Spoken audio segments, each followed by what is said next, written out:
and welcome to Round Robin. I'm your host, Robin McCormick with the City of Hampton, and I have with me today Luis Otero. He's the owner of La Bodega in downtown Hampton and also does a lot of volunteer and community work.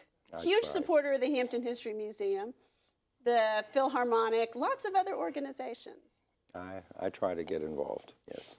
How long have you owned La Bodega? This is my 12th year.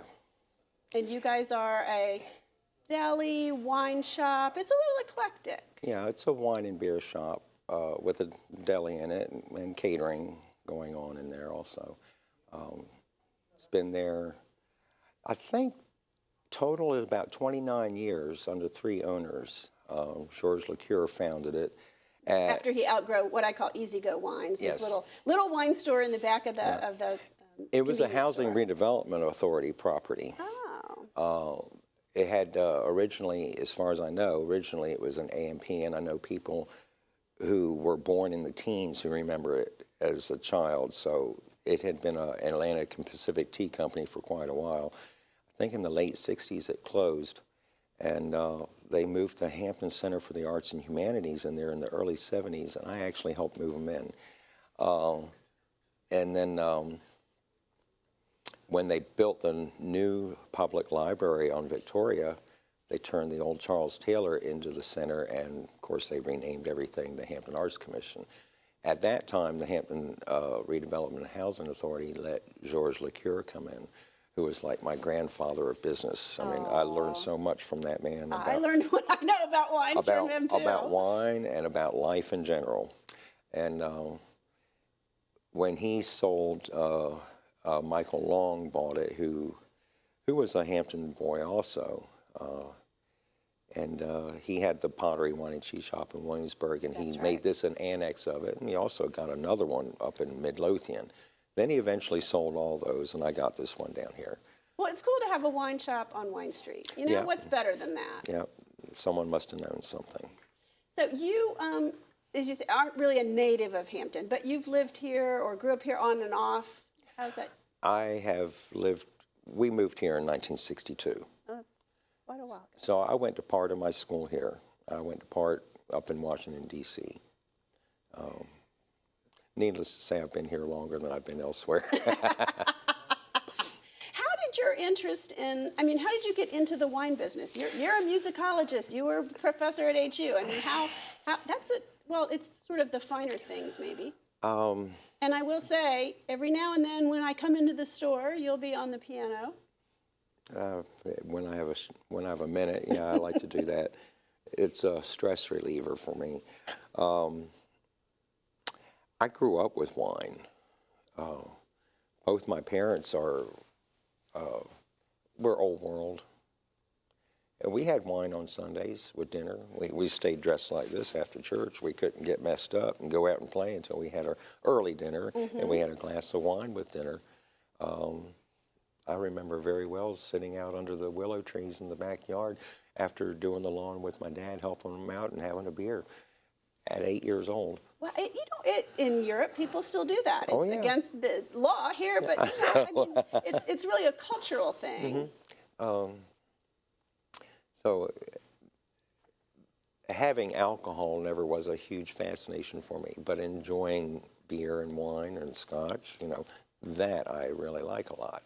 It's the flavor. I like the flavor. So you got into it as a business? Well, I was freelancing as a performer, and after I left the college, they retired me in '95. And I just asked Mike, I said, you got any spot for me for a couple of days a week so I can come in and help out? He said, sure. So, and after a while, I said, let me know when you're ready to go. I'll buy it from you. And when he decided, I went to the bank, and here we are. Cool. And you guys have, sad to say how much I know, but you do the wine and the hors d'oeuvres for the Hampton History Museum. You've done several benefits for the History Museum. And we do all of their events for, almost all of them, for the Peninsula Fine Arts Center as well. And we do some things for churches also, and some things for medical groups, into medical research, whatever. And You do wine tastings and or beer tastings many Fridays. yes, and you have been there. I have to confess. You have to come But back. that's also where you sometimes, provide a little music now and then on Yep, Fridays yep, when we're sitting indoors, not outdoors. Well, also, and I can say this from personal experience, you have a really good range of that sort of, $10 to $12 bottle, even $8 to $12 bottle when you bring in the special guests, especially. But even on a regular basis, it's your market. I wish that I could afford the very fine wine, but You are affording fine wine. that's true. The reason I can have that is I use 23 importers and distributors. First of all, when you buy from an importer directly, you're cutting out some middle people, so there's markup not happening before it gets to me. And also, it gives me the opportunity to pick and choose. Your big box stores, your grocery stores, I won't name any specific ones, but they'll use 2, 3, 4 distributors at the most. So their selection is very limited, and they've got to take what they have. I like to pick and choose so I can find better things. Yeah, they need giant quantities. And you work with a lot of the smaller vineyards. Mm-hmm. I know because I've talked to the folks who've come in and done it, who don't produce enough for those in the first place. So they're looking for different kinds of outlets, and it's a little more personal, a little more distinctive, I guess. We have about 1,400 titles in our portfolio. They might not all be on the shelf at the same time, but they're accessible to us, and we know we've had success with them. And I have to say, we taste everything before we put it on the shelf. Oh, darn. We will not sell anything that we don't think it would be good enough for us to drink. And I could go on and on about how to drink wine and selecting it and whatever, but I'm not going to now. No, but we could do a show about that later. Okay. About wine tasting and wine pairs. And I can bring stuff. some in here and we can talk. Wouldn't that be fun? I'm going to check and make sure we're allowed to do that on the taxpayer dime. But I'm forcing you to talk about your business. You really wanted to come here because you have this 10 great things about Hampton that some people don't know. Well, a lot of them people do know, but I wanted to talk about a few things that I really enjoy about the city of Hampton. I have to say, in the past couple of decades, the city has actually done 2 things on my list that I really think are very positive. One of them was developing Sandy Bottom. I think it's a wonderful getaway. It's a wonderful place to go with families or friends for hiking or canoeing or camping out or whatever. And they have a nice little community center there that people use for functions. And I've been to quite a few of things up there too. It's really nice. It is. To have that in the city, and you can get away from the city right there. It's big enough that you really can get away. If you're out on the lake, you can hear the cars from the interstate, but it's still distant. No, you really don't hear them too well. It's a real nice break. And I enjoy canoeing. The other thing that the city has done was developed, really greatly enhanced the Hampton Public Piers right down here on our waterfront, which has increased our commuter traffic by boat. There's a lot of people that spend the year round going the intercoastal waterway from Canada to Florida or the Keys or whatever, to Caribbean and back. And they like it here. One of the reasons they do like it here is another thing on my list is the downtown Hampton Core District, of which I'm very happy to be part. We do have a very nice eclectic selection of personalized businesses. They're unique, and the owners are there, and you know who runs the shop when you're there. That's right. Runs the restaurant, whatever. Cutter, It's not chain stores. It's not let's drop one here and go to another city and drop one there. These are all individual places, and I like that a lot. We have a lot of nice business neighbors. The core commercial district of Phoebus I like an awful lot. Phoebus has worked very hard to retain more of its history Yes, those buildings didn't get torn down And the way much of downtown did, I or was burned, I was a charter member of the Phoebus Improvement League, and if I'm not mistaken, the neighborhoods office is kind of modeled after what we were doing to recreate that throughout the city. Now it's under Community Development Department for the city. But it is that model of where you have the business and the residents working together to And preserve and grow. Revitalize and rehabilitate properties rather than tear them down and rebuild. So that's a nice little area. One thing I know people don't realize is very major here, because they are very big in science and industry, is Alcoa Helmet Castings, which is, I believe, the largest, not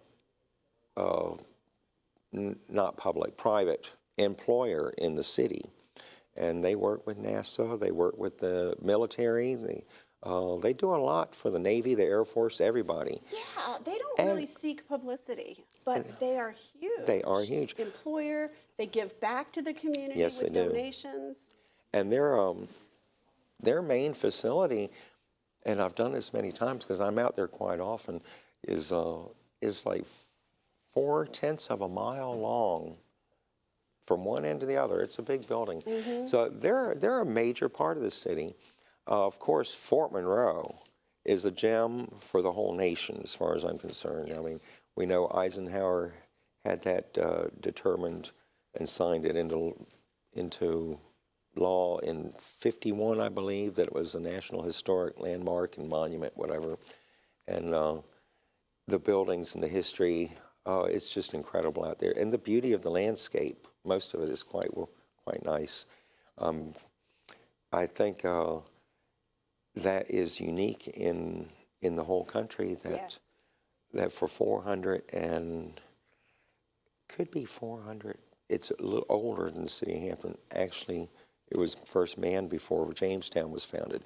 It was an outpost to protect the settlers that went inland. So over 400 years, up until 2011, it operated as what it originally started out as. You don't have anything else in this country that's had that kind of history with it. And I love Fort Monroe. It's a beautiful place. I courted my wife out there, got married there in the Chapel of Centurion, played piano in the Chamberlain. Oh, in the early 60s when we moved here, my mother sang with big bands in the flagship room, you know. Used to visit the Casemate Museum every week with my wife, every week. We couldn't stay away from it. And if you haven't been in the Casemate Museum in a while, wow. That's a treasure. They have really enhanced the exhibits. Another thing I really like is Buckrow Beach. Everyone talks about going to Virginia Beach. I said, Virginia Beach, you know, by 2 o'clock you're in the shadows of the hotels. And it's so commercialistic. It's so overgrown. Buckrow is clean. It's quieter. I just enjoy it. It's pleasant. I like to sit down there when I can get away from the shop. I like to sit down there with a book late afternoon. It is my marketing idea that we have a billboard that just says, you know, you could sit in traffic for an hour or more to get to Virginia Beach, or you could pull off here, but maybe we don't want that many crowds. But I do think that's the great thing about Buckrow is you can leave your house, you can be Buckrow in 10 or 12 minutes and be at the beach. You don't have to park very far away. You don't typically have to pay for parking. You know, you can go for an hour or two, whereas Virginia Beach is an investment. You know? Oh, yeah. It takes forever. You got to pay a lot. It's pay hard. a lot to park if you can find a place to park. Yeah. What else is good about Hampton? NASA, of course, the home of the space program. This is it, right here in Virginia. The gantry, I don't know if they're called gantry cranes, but the giant cranes, the wind tunnels, launch pads, I mean, all the technology was developed here. Yeah. Of course, that's why Military Highway in Hampton was renamed Mercury Boulevard. I love that. And all the bridges named for all the original astronaut and Mercury guys. Yep. Yeah. So that's a big asset for Hampton. St. John's Church in downtown Hampton, sometimes we can kind of call that the annex of the History Museum, or the History Museum, the annex of St. John's Church. It does feel like that. It's good that they're right in such across from each other. proximity, right? Just go out the back door. But to have that nice old cemetery all around the church, in the churchyard, that you can see some history dating back several centuries. And that's nice to have in church. downtown because not much survived the burning of Hampton. And even St. John's didn't entirely survive, Excuse but me. it was, part of it survived and it was rebuilt. And But it's a nice church, and it has been an active, continuous congregation for hundreds of years. Personally, I like St. Mary's out of Fort Monroe because, I was going to mention that. That's your parish. that's my church because I live in Phoebus, and that's the nearest one for me, Catholic church, and it's a stone church, and I love those old stone churches. It's not a huge cathedral, but it's modeled after those, and I like it out there. Of course, everything about Fort Monroe I like, I have to say. Another thing that I really am happy about for being in Hampton is St. George Brewery. Yay! They are a world-class brewery. Everyone's into what they call microbrews or craft brews now. They're saying, oh, well, Weihenstephaner, which has been almost 1,000 years in operation, is a craft brew. You don't have to be new to be craft. You just have to be craft. And St. George is definitely craft, and their brewmaster, Andy Rothman, is a scholar, and he has studied, and they have won awards in Stuttgart and London and Paris and Munich and whatever. I mean, Edinburgh, everywhere they go with their beer, they win. They win prizes because they're good, and he's modeling.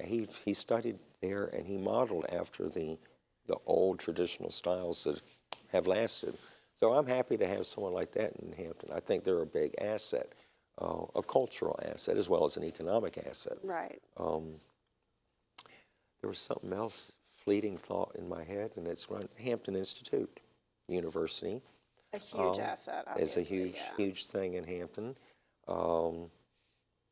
It's a lovely campus, eclectic design buildings. I'm not crazy about some of the newer ones, but they've got some beautiful old buildings in there, older and old, that are all different. You're unique. So that's a nice place for people to stop if they've not been here before. I really am big on the seafood industry. We still have Lawson's, Charlie Amory, and Graham and Rollins down on the waterfront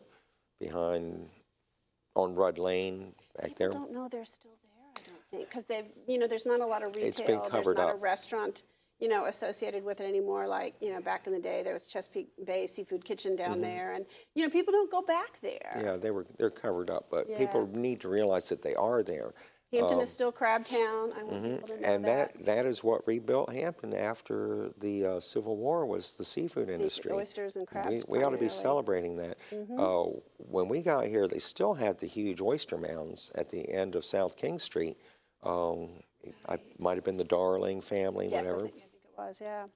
And that was a tourist draw. When people came to town, we took them to Fort Monroe. We took them to Nassau. We took them down to the oyster mounds and the Chesapeake Crab Kitchen. So. Okay. Yeah. Well, so you have a sort of reputation of being a little crusty. You are. Well, thank you. See, you embrace that. But you have this warmth and this love that you're a little bit quiet about for the city of Hampton and the community. I think it's that Hampton tradition of we look at sometimes where we need to be and focus on what's not as good or what we need to do, and sometimes forget, as you remind me, to celebrate what we do have and what we are. Build on those good things. Yeah, there's plenty of nice assets. Oh, topographically, we have a nice city here in waterway inlets, and we don't have much elevation anywhere in the city unless you count the dump. Really, the only elevation is that I think there's like 1/10 of the city that is above the Cat 5 hurricane level. I mean, it's sad. But yeah, it'll be our Mount Trashmore But we have someday. some nice treed areas. Fortunately, we lost a lot of full-growth trees during Isabel. Yeah, we did. But a lot of that's been repaired or it's part brought of growth. back. Some of it really is a part of growth. You have to. Nature will take care Replenish, of all that. But So where do you see Hampton going? What do you see in 10 years? I'm not a seer. No? I don't. Okay. I can only tell you what I know has happened and what I know I see now, but I can't tell you what's going to come in the future. I'm hoping if there's more residents brought downtown that'll continue to become more vibrant. I mean, I think it already has. We'll continue to have restaurants open. I would like to see downtown become a little more active Yep. in general everyday life. And of course, I have to say the Hampton Roads Philharmonic is on my list too. Yes, you helped start that, I hear. Well, you were an instigator. I was the I started. I brought Deborah Jean on, and of course, Deborah Jean Simmons being a violinist who grew up in this area, and she played as a child with a lot of these people that are now adults who are still playing. She was very good in recruiting the membership. I invited the conductor, and my original committee that we formed were mostly in agreement on that. Now we're all happy. I was happy. We're all very happy with him. He's done a wonderful job, Stephen Brindle. There was a nice interview that you had with them a couple months ago. Thank you. They were wonderful. And Deborah Jean has done an awful lot to recruit and build now we're doing open auditions. Okay. And so that's how you bring in new blood. You make an audition announcement and you bring them in. All right. Well, thank you for all you've contributed to wine culture, history, music, all of the not cookie cutter things that we do in Hampton so well, that richness of life. Well, thank you. I'm glad to be part of it. Good. All right. Well, and thank you for watching. I hope you've learned a little bit more about Hampton, history and assets, and about Luis and his contributions and La Bodega as a great place to visit. Thanks for watching.